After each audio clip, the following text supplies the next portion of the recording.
Hello दोस्तों, good morning. मेरा नाम धीरज और आप देख रहे हैं धीरज सीटेट अकेडमी। तो चलिए आज की ताज़ा खबर की बात करते हैं। आज है आपका 22 अप्रैल को टीचर संबंधित या शिक्षा संबंधित जितने भी न्यूज़पेपर होगा हम सब आपके लिए लेकर आए हैं। और आज का जो ताज़ा खबर है, समझिए कि बहुत बड़ी दुख खबर की बात होने जा रही है। बिहार में वैकेंसियाँ का लिस्ट जारी किया गया है, ठीक है। इसके ऊपर हम बात करेंगे। अब बीपीएससी तैयारी 4 के ऊपर भी बात करेंगे, क्या बीपीएससी तैयारी 4 आएगा कि नहीं आएगा। ये एक अब सस्पेंस बन के रह गया है। आइए देखिए पहले क्या कहा जा रहा है। देखिए यहाँ पे लिखा हुआ है कि बिहार में 10 विभागों के रिक्त में 64,559 पदों पर भर्ती जल्द होने जा रहा है, ठीक है। इसके बारे में आप लोग को डिटेल से बताया जाएगा कि किस किस मतलब पद पे वैकेंसी है और किस पे कितना सीट मिलने वाला है। आगे देखिए कहा जा रहा है कि उच्च शिक्षा निर्देशक की नियुक्ति जल्द होने जा रही है, ठीक है। तो इसके लिए कितने प्रोफेसर ने दिया है इसके ऊपर भी हम चर्चा करने वाले हैं। और क्या है यहाँ पे देख सकते हैं, यहाँ पे कहा जा रहा है मिले पुरानी पेंशन तो खत्म हो शिक्षकों की टेंशन, ठीक है। तो पुरानी पेंशन को भी लेकर मांग किया जा रहा है। आपको पता है कि यहाँ जो है बिहार में चुनाव का दौर चल रहा है, तो इस दौर में आप जिस चीज़ को मांगना चाहते हैं मांग लीजिए। अगर शायद सरकार आपकी सुन ले तो उसको दे भी सकती है, ना तो ना की बात है। फिलहाल और देखते हैं और क्या है। यहाँ पे कहा जा रहा है कि उच्च शिक्षा निदेशक पद के लिए हुआ साक्षात्कार, ठीक है। चलिए तो तमाम खबरों को डिटेल से चलते हैं। उससे पहले कि अगर आप हम चैनल पर नए हैं चैनल सब्सक्राइब कर लीजिएगा और बेल आइकन दबाना नहीं भूलिएगा। देखिए आज का सबसे इम्पोर्टेंट खबर में आपका यही है। कहा जा रहा है कि मुख्य सचिव अमृत लाल मीना ने रिक्तियों की समीक्षा के बाद दिया है निर्देश। क्या कहा कि बिहार में 10 विभागों के रिक्त जो पद बचे हुए कितना है, तो 64,559 पदों पर भर्ती जल्द होने जा रहा है, ठीक है। तो चलिए पहले हम देखते हैं इस खबर को डिटेल से कि क्या कहा जा रहा है। आइए, कहा जा रहा है कि बिहार की सरकार के विभिन्न विभागों में खाली पड़े पदों को भरने की कार्रवाई जल्द शुरू होगी। 10 विभिन्न विभागों में खाली पड़े 64,559 पदों को भरा जाएगा। इन खाली पदों में 14,968 पदों पर भर्ती के लिए संबंधित विभागों की ओर से अधियाचना आयोग को भेजी जा चुकी है। मतलब कि देखा जाए तो 64,000 में से 14,968 पद के लिए अधियाचना जो होता है विभाग को भेज भी दिया जा चुका है, ठीक है। और क्या कहा जा रहा है कि मुख्य सचिव अमृत लाल मीना ने शेष 49,591 पदों की जल्द भरने के लिए संबंधित विभाग को आवश्यक निर्देश दिया है। सोमवार को मुख्य सचिवालय के सभागार में मुख्य सचिव ने संबंधित विभागों के नोडल अधिकारियों के साथ समीक्षा बैठक की और कहा कि खाली पदों को भरने के लिए कार्रवाई जो है तेज़ी से पूरी की जाए। आपको पता है कि सितंबर के फर्स्ट वीक में चुनाव की घोषणा होने जा रहा है, उसको भी हम एक बार आपको दिखा देंगे। तो सितंबर से अगर फर्स्ट वीक में चुनाव की घोषणा होता है और जैसे ही घोषणा होता है वैसे ही आचार संहिता लग जाएगा। तो घोषणा के दिन से ही आचार संहिता या 2-4 दिन बाद लगना ही लगना है। तो सितंबर के बाद कुछ काम नहीं होगा, इतना जान लीजिए। तो जो समय बचा हुआ है आपका इधर मई, जून, जुलाई, अगस्त 3-4 महीना जो इधर बचा हुआ है, यही 3-4 महीना में सारा प्रोसेस को पूरा कर लेना है। पहले इसको देखिए क्या कहा जा रहा है। कहा जा रहा है कि 7 निश्चय 2 के अंतर्गत बहाली की तैयारी है। गौरतलब यह है कि 7 निश्चय 2 के अंतर्गत विभाग के खाली पदों पर बहाली की जा रही है। बैठक में विभागों की ओर से प्रस्तुतिकरण के माध्यम से खाली पदों की जानकारी मुख्य सचिव को दी गई है, ठीक है, कि इतना पद आपका विभाग में खाली है। जिसमें कहा जा रहा है कि जिन विभागों में खाली पद हैं उनका नाम है, आपके सामने नाम है, देख लीजिए क्या कहा गया। खाद्य एवं उपभोक्ता संरक्षण ये एक है। पंचायती राज में आपका वैकेंसी आने वाला है। ग्रामीण विकास में वैकेंसी आएगा। जल संसाधन में आपका वैकेंसी आने वाला है। कृषि में पद आपका खाली है। लघु जल संसाधन में आपका पद खाली है। पशु मत्स्य संसाधन में आपका पद खाली है।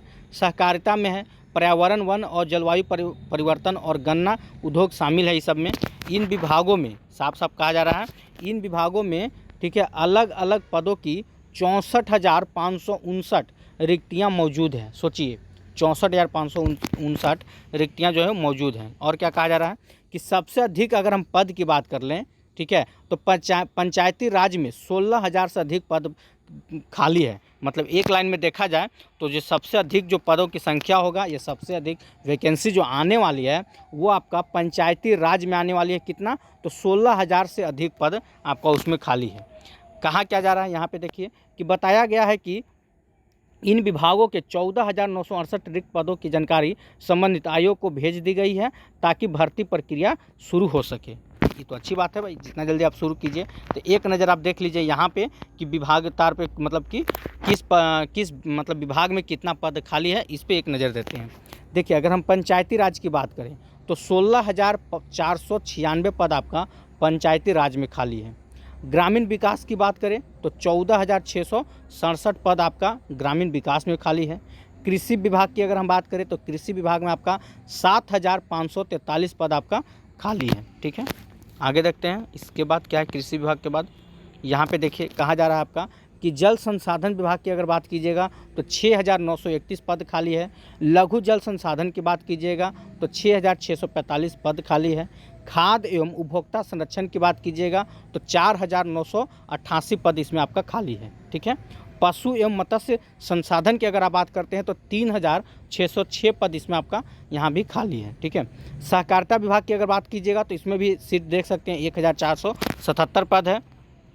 वहीं अगर आप वन एवं जलवायु परिवर्तन की बात कीजिएगा तो 1,466 पद है और गन्ना उद्योग में देखिएगा तो 740 पद है। तो ये जो पद आप देख रहे हैं, ठीक है, ये आपका बिहार में जिस मतलब कि विभाग में जितना पद खाली है वो आपको देखने को मिल चुका होगा। ठीक है, चलिए अगर हम बात करते हैं यहाँ पे अब आपका बीपीएससी टीआरई 4 को लेकर सबसे इम्पोर्टेंट यही मुद्दा बनने वाला है इस बहाली में। अब जब सरकार जो विभागीय तौर पे निकाला है कि इस विभाग में इतना पद खाली है, तो इसमें कहीं भी ये जिक्र नहीं किया गया कि बीपीएससी टीआरई 4 के लिए भी या कुछ ऐसा कि यहाँ बीपीएससी टीआरई 4 का भी वैकेंसी आने वाला है या कितना सीट पे होने वाला है, ऐसा कहीं से अभी कोई क्लू नहीं पता चल रहा है। खैर, पॉजिटिव हम लोग यही में है कि आपको पहले भी कहा गया था कि मई में समझिए कि आप लोग का प्रोसेस शुरू हो जाएगा, तो 100% होगा। अब इसमें ना देने की वजह भी है, बीपीएससी टीआरई 4 का जिक्र आखिर क्यों नहीं किया गया, इसका एक रीज़न भी है। आप भली भांति जानते हैं कि अभी आपका बीपीएससी टीआरई 3 का अभी जो काम चल रहा है ज्वाइनिंग का, ये अभी पूरा नहीं हुआ है। यहाँ तक कि कुछ ऐसे भी बच्चे हैं, ठीक है, जिनका अभी काउंसलिंग तक नहीं हुआ है। अभी उन लोग का काउंसलिंग डेट ही रखा गया है। जल्दी में हम एक पेपर में के माध्यम से आपको बताए भी थे कि 1 to 5, 6 to 8, 9, 10th में कुछ ऐसा है जो आपका मतलब बहुत बच्चों का काउंसलिंग भी नहीं हुआ है। तो जब तक टीआरई 3 का पूरा प्रोसेस पूरा नहीं हो जाता है कि कितना बच्चों ने ज्वाइन किया, एक बच्चा का 3 जगह दिया हुआ है, चाहे 1 6 to 8 में भी है, 9, 10th में भी है, 11, 12th में भी है, तो कहीं भी बच्चा एक ही जगह ज्वाइन करेगा। इसके बाद आपका रिक्तों की गणना किया जाएगा कि कितना सीट आपका बचता है ज्वाइन करने के बाद। बीपीएससी टीआरई 3 में टोटल अगर देखा जाए तो समझिए कि मिला के टोटल 60,000 तो नहीं होगा, मतलब कि 56,000 के आसपास में बच्चे को नियुक्ति, मतलब कि इन लोग को इतना को ज्वाइनिंग लेटर मिलने वाला है। ठीक है, तो इतना बच्चा मतलब देखिए 80 वैकेंसी जो था टीआरई 3 में आपको पता था 86,000 था, 87,000 था, घटते 83,000 पे आया है। तो ऑलरेडी 30,000 तो सीट आप यहीं से देख रहे हैं, यहीं से आपको 30,000 सीट तो ऐसी नज़र आ रहा है। इतना तो कंफर्म है कि 30,000 तो आना ही आना है, ऐसा तो नहीं है कि 30,000 से भी कम आएगा। उसके बाद जो बच्चा ज्वाइनिंग करेगा ना, उसके बाद अलग से आपका सीटों की गणना किया जाएगा कि इतना सीट पे आपका बहाली आने वाला है। ठीक है, तो ये मत सोचिएगा कि इसमें नहीं दिया हुआ है। आप सोचे होंगे कि इसमें तो ऐसा जिक्र नहीं किया गया है, क्योंकि कल से ही बहुत मैसेज आ रहा था, ऐसा हम स्टेटस लगाने थे इसके वजह से कि टीआरई 4 का नामो निशान ही नहीं है। क्या सरकार टीआरई 4 आएगा कि नहीं आएगा, सरकार सब हर कोई पूछना चाहता है। तो इस ना देने के रीज़न यही है कि अभी आप लोग का सीटों की गणना ही नहीं हुआ है। यहाँ तक कि जब तक ज्वाइनिंग नहीं होगा तब तक आप लोग का टीआरई 3 का कुछ अता पता नहीं चलेगा। जब ज्वाइनिंग कर लेंगे उसके बाद ही कुछ पता चलेगा। ठीक है, तो घबराना नहीं है, जैसे आप तैयारी कर रहे हैं करते रहिएगा। ठीक है, एक चीज़ और आपको हम दिखा देते हैं। देखिए यहाँ क्या कहा जा रहा है कि बिहार चुनाव की घोषणा जो है ना सितंबर के शुरू में मतलब आप समझ सकते हैं ना कि फर्स्ट वीक में, यानी कि एक लाइन में बोलें तो 1 सितंबर से लेके, ठीक है, 7 सितंबर के बीच में आपको कहीं ना कहीं बिहार में चुनाव की घोषणा हो सकता है। ठीक है, अब ये 100% एक घोषणा हो जाएगा सितंबर के शुरू में। ये नहीं कि आपका सेकंड वीक, ज़्यादा तो 10 तारीख के अंदर हो जाएगा, 1 से लेकर 10 तारीख के अंदर, क्योंकि चुनाव है, ये कोई बहाली नहीं है कि आज नहीं हुआ तो कल होगा, 1 महीना के बाद आपका होगा। जब लॉकडाउन में भी चुनाव हो सकता है, तो यहाँ तो अभी सब कुछ खाली है। ये जो डेट फिक्स हो जाएगा ना कि सितंबर के फर्स्ट में शुरू हो जाएगा तो शुरू हो जाएगा। ठीक है, देखिए इसमें क्या कहा गया था इसमें आप यहाँ देख सकते हैं कि 3 चरणों 2020 में हुआ था बिहार में विधानसभा का चुनाव, तो इस बार भी 3 चरण में होगा। ठीक है, यहाँ पे देखिए एक बात कहा गया है कि चुनाव का ऐलान के साथ ही आचार संहिता लागू होगी। समझ में आ रहा है? चुनाव का जैसे ही ऐलान हो जाएगा, मतलब घोषणा हो जाएगा, वैसे ही आपका आचार संहिता लागू हो जाएगा। मतलब 100% ले लीजिए कि आपका सितंबर माह में, ठीक है, सितंबर महीना में 10 से 15 के बीच में आपका आचार संहिता लगने वाला है। सितंबर महीना में 10 से 15 के बीच आपका आचार संहिता लग जाएगा। क्योंकि आप यहाँ पे देख सकते हैं, यहाँ पे कहा गया एक लाइन, इसको देखिए पहले आप, यहाँ पे साफ साफ लिखा हुआ है कि घोषणा आपका है जो है सितंबर के शुरू में होगा, और जैसे ही घोषणा होगा तो यहाँ पे साफ लिखा हुआ चुनाव का ऐलान होगा तो आचार संहिता लागू हो जाएगा पटाख सिंह। ठीक है, अब इसके बीच क्या होगा? आचार संहिता लागू होने के बाद हम लोग इतना जोर दे रहे हैं, तो एक चीज़ जान लीजिए, आचार संहिता लागू होने के बाद ना कोई वैकेंसी आएगा, ना आपका कुछ होगा। वही अगर आपका समझिए कि जिसका वैकेंसी आ गया है पहले, या जिसका फॉर्म भरा लिया गया है, उसी का हो ना हो परीक्षा होगा आपका आचार संहिता तक।